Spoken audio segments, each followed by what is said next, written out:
All right, there we go. All right, welcome. Good morning, everybody. As a quick reminder, there is a QR code on your screen that will track your attendance. I also put a link in the chat pod.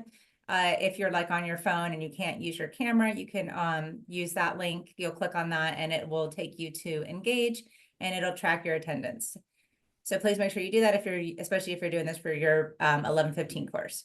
So good morning and welcome to the Employability Skill Series, where we explore the top skills employers are looking for in candidates. Each week, we will cover a different topic with thoughts and insights from professionals in a variety of industries. I am your host, Megan Morrow, Associate Director of Business Careers, and today I have Stacy Simpson, Consulting Certified Financial Officer with CLA, as my guest to discuss teamwork and why it's important in the workplace. Stacy is a consulting CFO and CLA's Client Accounting and Advisory Services Group in Lakeland, Florida. Stacy has 25 years of accounting and leadership experience, both in private industry and public accounting, and has been exposed to a wide range of companies in a variety of industries. Her primary emphasis has been on serving the construction industry, working with general and subcontractors to provide solutions addressing their business and accounting needs. Prior to CLA, Stacy worked with Lockheed Martin in their financial service industry, or the center, sorry. So good morning, Stacy. Thank you so much for being here with us today. Good morning, Megan. Thank you. I appreciate the opportunity. I'm not an expert in teamwork, but I have worked 20 years in it, and so I'm here to share. No, we love it. Thank you so much. So I know I just read your bio, but is there anything else you'd like to share with us? Just a little bit about you and kind of why you wanted to talk about this topic? Yeah, no. So again, yeah, I work for CLA, Clifton Larson Allen. We are a professional service firm.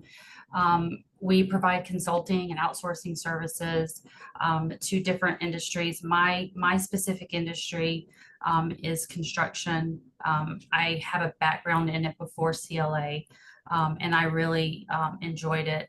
My job right out of college was Lockheed Martin, as you said in my bio. And that's really where I got my first experience with working in a team environment. And so it was enjoyable. It's something that I prefer. I've worked in both. I've worked in organizations. CLA has teams as well. So I've worked in organizations that have teams, and then with the construction company was not team oriented. So I much prefer working in a team environment. Yeah, absolutely. I'm like you. I really enjoy being part of a team.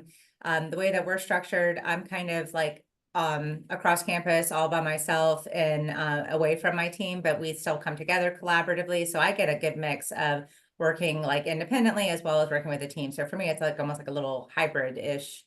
And for me, it works great. Right.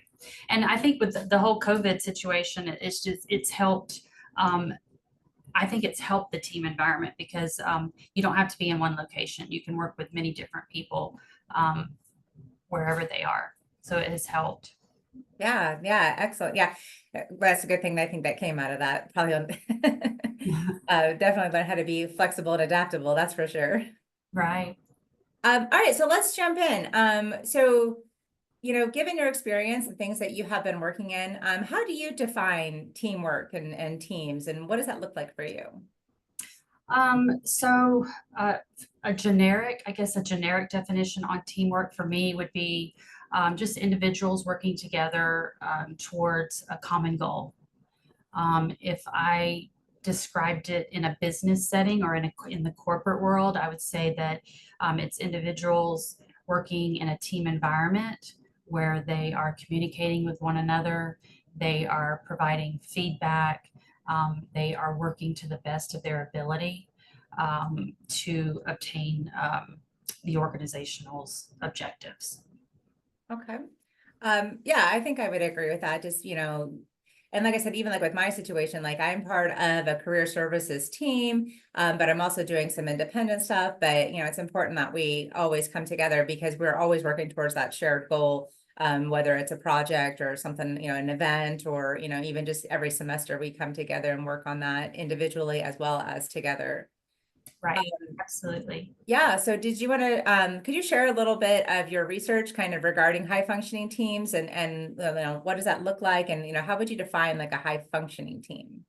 Yeah, so we have to go through so I've been through a lot of training at Lockheed Martin because when you're right out of college you don't even, I mean, other than being like on a sports team or maybe having a project in a college class, you really haven't had any experience with teamwork. So we did a lot of training in Lockheed Martin about what it's like to be a part of a team. So recently here at CLA we participated in because we have to have CPE, there was a webinar, if you will, on strong teams, being in a team, having teamwork, working in a team environment, being a good team player or a team member.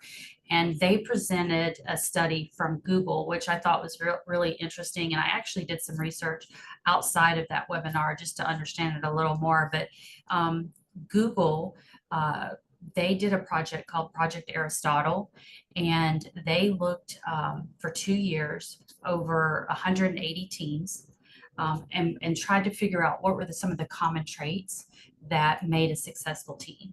And so they looked at teams that were all introverts, and they looked at teams that were all extroverts, and they looked at a mixture of those personalities, and they looked at teams that were under one roof, teams that were dispersed. They looked at small teams, big teams. They just looked at a variety of teams and came up with 5 elements that they believe is critical to having a successful team.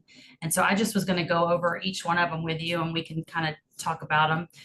But the first being, and the most important of a successful team, is having psychological safety. So kind of what that means is that you feel in working in a team, a successful team, a high functioning team, that you feel safe to speak up. And so not necessarily just participating, but actually you feel safe to say, I made a mistake, or you feel safe to say, I need help, or the biggest one for me is I disagree. You're not going along with the norm. And so being in a team, being a good team member, if someone does raise their hand and say, hey, I made a mistake, your response would be, okay, how can I help you? How can we, let's take a look at it. And then if they were to say, hey, I need help, how can you help them? Can we reorganize something? And then the big one is the I disagree. It's hard when you hear I disagree to not, immediately get on the defensive. But, you can have, so like, okay, I disagree. Your response would be, okay, let's discuss it. You can have negotiations, you can debate, you can even have a healthy conflict in teams where basically you just agree to disagree. Doesn't mean that you leave and you're not speaking to one another and that you can't work with a team member. You just, you have a healthy conflict. So with psychological safety, it's about building trust within your team. And so you don't do that overnight. It's something that, over time it does happen. But I think part of psychological safety is being tolerant of others and showing empathy. Oh, I really like how you talked about the healthy conflict, because I think sometimes we hear the word conflict and it just automatically creates this negative connotation in our head that it's a bad thing, it's going to be a fight to the death kind of thing. But having a good healthy conflict is, is what I think, like if you're not in conflict, then it's really more of a superficial relationship because you're not going to work together all the time and agree all the time. So I really like that. Yeah, I had a personal, I was trying to relate to it personally, and I always have this where I love Mexican food and my husband doesn't, and so we have this we disagree on it, and we usually end up negotiating and debating. And then my healthy conflict is I don't get Mexican, and I usually, the next day or whatever, I'm going with, a different, a friend or something to get, so that kind of would be the resolution. Is you might not get your way, but you still can, maybe move forward in a different direction. and have that, have that healthy conflict. We still talk. Yeah, well, that's good. Okay, what was the next trait in the high functioning teams? So it was about, the second one was dependability. So, as members of a team, we need to be dependable. We need to be reliable. We need to, come and give our best effort, do quality work. But the other part of that is, clarifying expectations.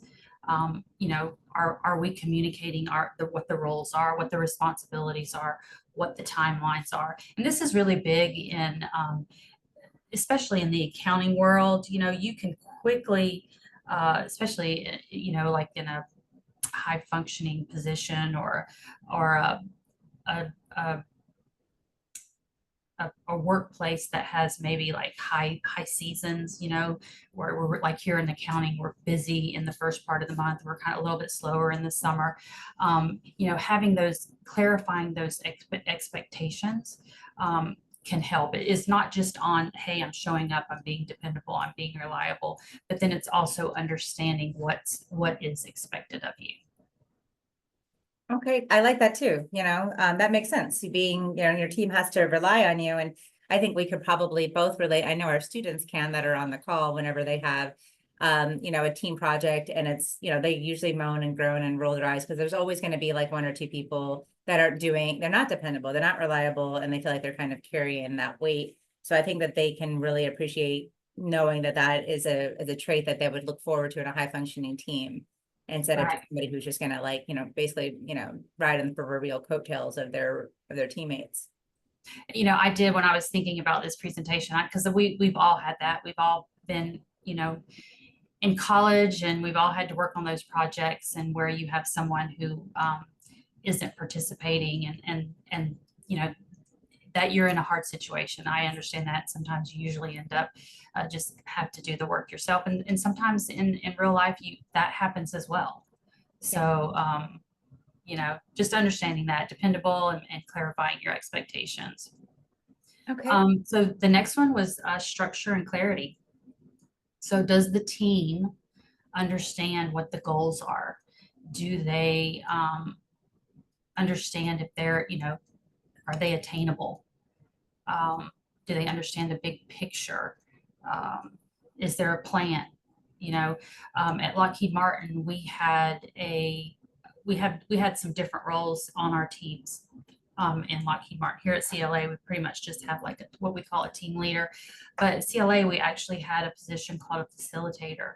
And they kind of were they provided the structure, the clarity. They were the ones that were scheduling the meetings, taking the minutes, doing the agenda. I always thought about it as, we had the team leader that was out in front, and they're kind of trudging the way, and you had that facilitator, that planner, that person that was holding you accountable, that was kind of at the back of the line, kind of keeping us in place, shoving us along. So, having structure, having clarity, having that roadmap. Do they understand what that is? Making sure that they understand what that is very important to a high functioning team. I can see that, and I can see where then communication really has to come into play here as well. Your team has to be able to openly communicate with each other, understand what the goals are, and then, like, I guess what everybody's role is, and that way no one's like guessing, who's supposed to do this report, who's supposed to do that. That makes a lot of sense. Well, and it goes back up to, so like we are I guess revising how we're structured in the department that I'm in, and we are moving to an industry specific team versus a team, that where we're just have all mixed industries. And it's about trusting, understanding the big picture, and about, there's a lot of trust right now that is going on. It kind of goes back up to psychological safety. I'm trusting my leadership's vision. We're in the messy middle. It can be confusing, but just, they're telling me what the goals are. They are, I'm trying to understand what the big picture is. I'm trying to understand the plan, but yeah, just, trust in their works in there as well. Yeah, absolutely. All right. What was the next one? The next one was meaningful work. So this one is just kind of enjoying what you're doing. You have to enjoy what you're doing. Obviously, I enjoy what I'm doing. I've been in accounting for 30 years. Um, with that said, if I won the lottery tomorrow, I don't know if I'd be here Friday, but in the big scheme of things, I enjoy accounting. But how can we help as team members, as team? How can we help even make your job more enjoyable? And so that comes in with appreciation. So privately, publicly, show your appreciation for your team members, give feedback, show recognition. Again, I think we do a good job here at CLA. I feel like once a week I have someone, that's whether it's email, a pat on the back, verbal thank you, and an IM that's saying, hey, appreciate what you're doing. And that means a lot. It does. It absolutely does. I like that you touched on liking what you do, because I talk about that all the time in class. As our students are, especially this term, I have freshmen, they're starting out, they don't 100% know, they might know they want to go into a certain field, but not exactly what they want to do. And I just stress the importance of that. You have to love what you do, or it would be really difficult to come to work every day and give it your all and be, with it when you don't love what you do. So like I've been in education for 25 years. I absolutely love it. I couldn't imagine, doing anything else. And if I didn't, it would be really difficult to, to be passionate and to, year after year, term after term, do what I do with our students. So I love that. But I also like that you touched on it sounds like celebrating your team, the accolades, the thank yous. But that also has to be meaningful. I've seen just that inauthentic, it's almost like a little cringy, like you're like, a thank you would be just fine. But then when it doesn't feel authentic, and it feels like it's more of like a showboating for the person giving the praise, I think that can really take away from the motivation and the desire to want to, do well for the team when it's not meaningful or authentic praise. How would you feel about that? Yeah, absolutely. I agree. I feel like I don't give feedback enough. I should do it more. But yeah, I agree. You don't want to be a part of, and I think that's intuition. Like I know most all the feedback that I've gotten, um, it was on a specific project, like it was specifically related. It just wasn't somebody walking by me and saying thank you. It was specifically related to something. So yeah, I definitely would agree with that. And to your point of your students not understanding or not knowing what they don't, I have two young adult sons, and I feel their pain because it doesn't happen overnight. Meaningful work doesn't happen overnight. I did not um, I did not start working in construction until I had graduated for 12 years. I had been working and really didn't find an interest that I thought, okay, I can do something with this until I was 12 years in. So it doesn't happen overnight. There's really, it's hard to give advice on that. Like I said, I have two boys that I just kind of like, my advice was, what do you enjoy doing? And do that, try to make a living at that. Yeah. No, I have two boys as well, and I say the same thing, don't worry about anybody else. Your definition of success has to be measured against your expectations of life, and just to do what you love. I would never push them into something that they don't want to do, because it's not my life. I'm not the one that has to live it. I'm not the one that has to go in and day out. So it sounds, like I just support them, and, just find what you're passionate about, and then make a living out of that. So, yeah, because that's just super important, because I'm sure that you've been in this space too. But I've been in where I've worked at a job that I loved the job, but the team was awful, or the environment was awful. And it's hard to feel like this is where I'm supposed to spend the majority of my waking hours, when you're dreading going and you don't want to be there and you're watching the clock. It's just, I tell my students this all the time, there's no amount in my bank account that can justify being miserable, Right. For 40 hours a week or more. Yep. I've experienced that as well. Yeah, So it's yeah, no fun. no, no fun at all.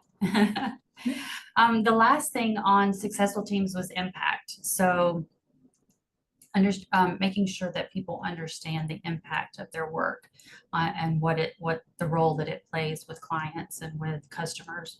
A good way that we do that here is by or at least I do, is I invite, to meetings, invite them, let them be a part of the presentation that they did, or, take them along on a client ride. Um, and, and there's such a big part, the thing is that there's such a big part of it that, I saw a meme the other day, and I feel this way when I'm with several people that I work with. Uh, we'll be sitting at the table, and like you can say, you can't determine who the boss is, or who the lead is. That's the team that you want. That's the team that you want to be a part of.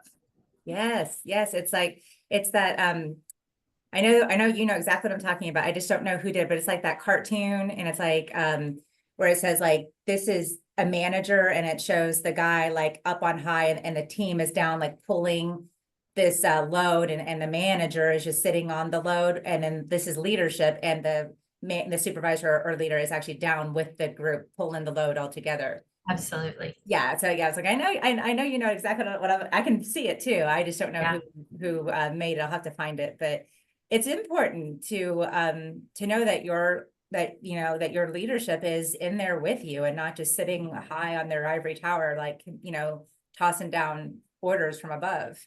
absolutely. Absolutely. Yeah, this reminds me of I told you, like, I was miserable at a job I had, and the leader, the executive director of our little program. This is when I saw teamwork really fall apart. We were a small group, and we were all in it together. And he preached teamwork all the time, and so that was something that was high on our agenda. It was high, it was important. And we had this incident where it was after hours. We were all of us were getting ready to leave, and there was an incident with a student, so we all had to stay back. And he literally like walked, and all of us, the entire team, but the executive director, the leader of our little team, walks by and looks at all of us doing, with this student. And he just goes, huh, we'll have fun with that. And left the rest of us just like jaws on the ground. Like, are you kidding? That was you're supposed to lead by example. And how do you have respect for a leader who literally leaves you in a lurch like that? And that was one of the Oh, defining points for me, where I was like, I'm done, yeah, you don't have respect. So yeah, that definitely it's not good, and not a good situation. No, no, not at all. And that's just where you're just like, okay, I'm done here. Like I tell my students, be 100%, with it when you're there, but when it's time to go, it's time to go. Right. Absolutely. Okay, so yeah, that was that was like a good example of like when a team doesn't work together. But what are some of the benefits of teamwork when it is working cohesively, and probably, hopefully, reaching all these elements of high functioning teams? So benefits of teamwork is, so before we go on that, I really quickly want to talk about what didn't work, or what didn't matter in teams, because I think this is important. It wasn't, when I read it, it made me feel better. The big thing, like, I think we naturally think of accountants as introverts. So and I think a lot of us are. And so what didn't matter in teamwork, or in teams, was the fact that you were introverted or extroverted. So, the fact that you can still be introverted and be successful in a team environment is positive. Seniority. So you don't have to be, 20 years under your belt to be successful, to lead teams. You can be right out of college. You can be and be a great team member. An example of this is when we did COVID, or when COVID happened, we really relied on some of our younger generation to help us. I can remember sitting in meetings, and we just didn't know how to even get on Teams. Like, how do I get on Teams? How do I get my camera to work? How do I get to my mic to work? And so a lot of these younger team members were very helpful in that. So the location of the team didn't matter, whether we were under one roof or dispersed. It does not matter. The size of the team. So the size of the team didn't matter. And then decision making. So decision making by, do you all have to agree? That did not matter either. So then now skip down to like the benefits of the teamwork, and I know that we're running out of time, so I'll go a little bit quicker. Benefits of the teamwork was diversity. You don't want to have people that are exactly the same on a team. You like to see that diversity. We all bring different perspectives. And so that's nice. We're not in competition as team members. We are not in competition with one another. We want to support one another. Teamwork has better problem solving. I myself constantly will do something and say, hey, look at this. What do you think? What are your thoughts on this?